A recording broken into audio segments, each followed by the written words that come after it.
So இறுதியாக இங்கே வந்து பேச போறவர் ஒரு கதாநாயகனாக, ஒரு சிறந்த குணச்சித்திர நடிகராக, ஒரு சிறந்த வில்லனாக பல ரோல்ல வந்து நமக்கு தமிழ் சினிமாவில் இப்போ நிறைய படங்கள் நடிச்சிட்டு இருக்காரு. இது எல்லாத்தையும் தாண்டி ஒரு சிறப்பான அம்சம் நம்மளுடைய நட்டி சார் பத்தி சொல்லணும்னா, அவர் காக்கி சட்டை போட்டாலே அந்த படம் ஹிட்டு தான்.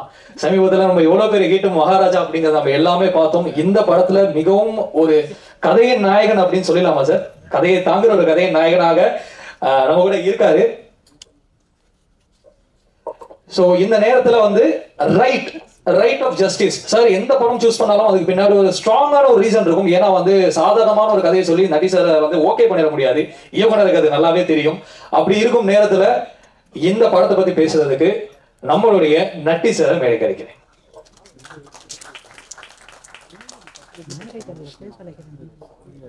வந்திருக்க பத்திரிகை ஊடக நண்பர்கள் எல்லாருக்கும் என்னுடைய வணக்கம். ரைட், ஒரு இன்ட்ரெஸ்டிங்கான ஒரு ஃபில்ம். அந்த கதையை சொல்லும் போதே வந்து எனக்கு ரொம்ப பிடிச்சிருந்தது. ரமேஷ் வந்து என்னுடைய அசிஸ்டண்டாக இருந்து அதுக்கப்புறமா பல பேர்ட்ட ஒர்க் பண்ணார். இந்த கதை எழுதும் போதே இந்தந்த கேரக்டரில் யார் யார் நடிக்கணும் அப்படிங்கிறதையும் அவர் ஆல்ரெடி எழுதி வச்சுருந்தார். அந்த நோக்கத்தில் தான் போய் அருண் பாண்டியன் சாருங்க அவங்ககிட்ட கதை சொன்னாங்க. முதல்ல அருண் பாண்டியன் சாருக்கு சின்ன டவுட் வந்தது. ஏன்னா அன்பிற்கினியார் அவர் கோஆர்டினேட்டர் ஒர்க் பண்ணியிருந்தாலும் ஒரு ஏரியாக்குள்ளே நடக்கிற விஷயம் அதில் இத்தனை வேரியேஷன் கொடுக்கணும். அஸ் ப்ரொடியூசராக அதுக்கு வந்து ஸ்கேல் வரணும். எப்படி பண்ண போகிறான்னு தெரியல அப்படின்ற. அப்புறம் எனக்கு ஃபோன் பண்ணி கேட்டேன், நட்டி நீ படிச்சியாருண்ணே? நான் படித்தேன் சார்ண்ணே. நான் பண்ணலான்னு இருக்கேன், நீ என்ன சொல்கிறேன்? பண்ணுங்க சார், ரொம்ப நல்லா இருக்கும் சார் உங்களுக்குன்னு. அப்படி தான் அந்த படத்துக்குள்ளே அருண் பாண்டியன் சார் வந்தார். ரொம்ப தேங்க்ஸ் அண்ணா. அவரோட மெமரி வந்து பெரிய ஸ்ட்ராங்கான மெமரி. ஆல்மோஸ்ட் அவர் வந்து இந்த படத்தில் ஒரு ஆர்டிஸ்டாக ஒர்க் பண்ணாமல் ஒரு கோ டைரக்டர் மாதிரி ஒர்க் பண்ணார். அதுதான் பெரிய விஷயம். ஒவ்வொரு கண்டினியூட்டியும் எல்லாரும் ஸ்டேஜிங் போதெல்லாம் அவர் ஹெல்ப் பண்ணி அப்படிலாம் பண்ணார். அது அவரோட எக்ஸ்பீரியன்ஸ் எல்லாத்தையும் ஷேர் பண்ணார். அதெல்லாம் சந்தோஷமான ஒரு விஷயம். அதுக்கப்புறமா வினோதினி மேம் வந்து கமல் சார் டீமு.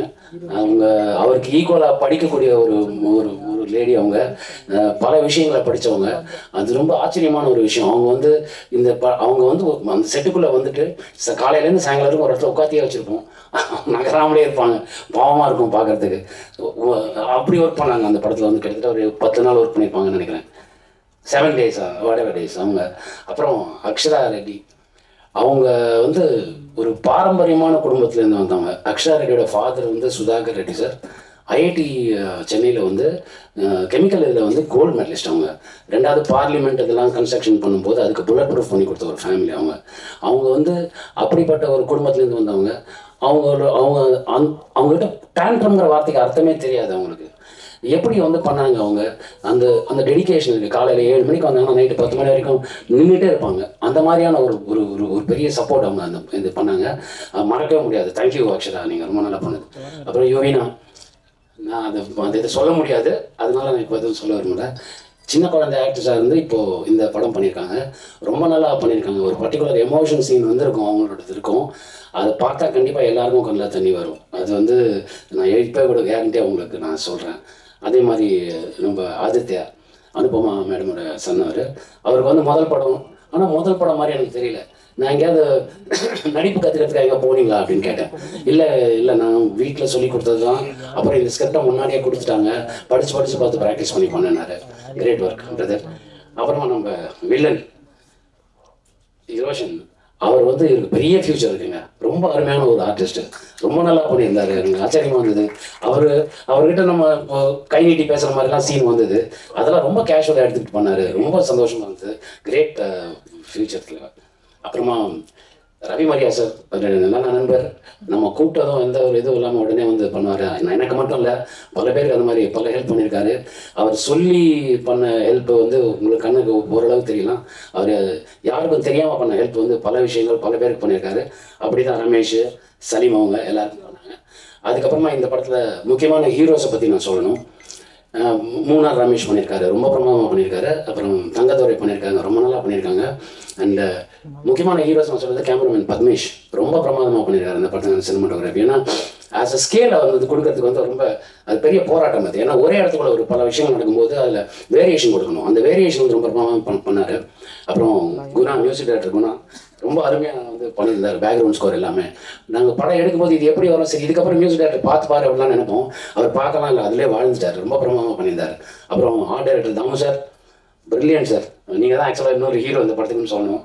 ஏன்னா ஒரு போலீஸ் ஸ்டேஷனுக்குள்ள நடக்கிற விஷயங்களை வந்து அத்தனை வேரியேஷன் கொடுக்குறது வந்து ரொம்ப கஷ்டமான ஒரு விஷயம்.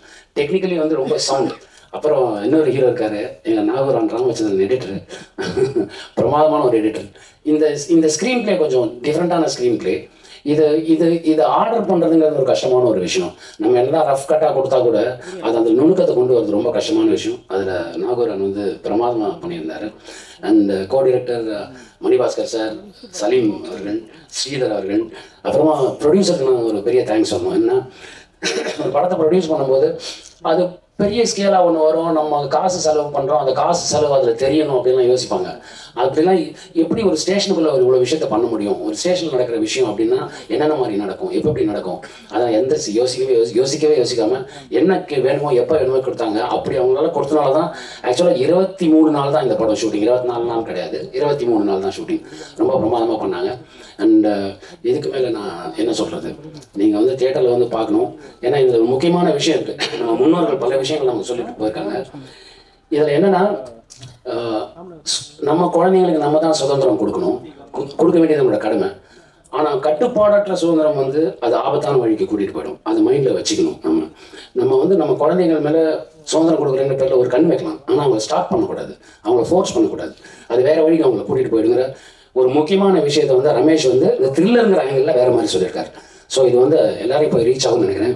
இப்படி ஒரு வாய்ப்பு கொடுத்த எல்லாருக்கும் என்னுடைய நன்றி அண்ட் தேங்க்ஸ் அலாட். இந்த படத்தை 26 தியேட்டரில் வருது. நீங்கள் எப்போவுமே சப்போர்ட் பண்ணுவீங்க, இந்த படத்துக்கும் இந்த சப்போர்ட் பண்ணுங்கள். யூஸ்வலாக பார்த்தீங்கன்னா தமிழ் பத்திரிகை, தமிழ் சினிமாவுக்கு மட்டும் இல்லை, மற்ற மொழி படங்கள்லையும் ஒரு சின்ன கண்டென்ட் நல்லா இருந்தால் கூட அவங்க பிரமாதம் வந்து என்கரேஜ் பண்ணுவாங்க. அது மாதிரி இந்த கண்டென்ட் இதில் புதுசாக இருக்கும்.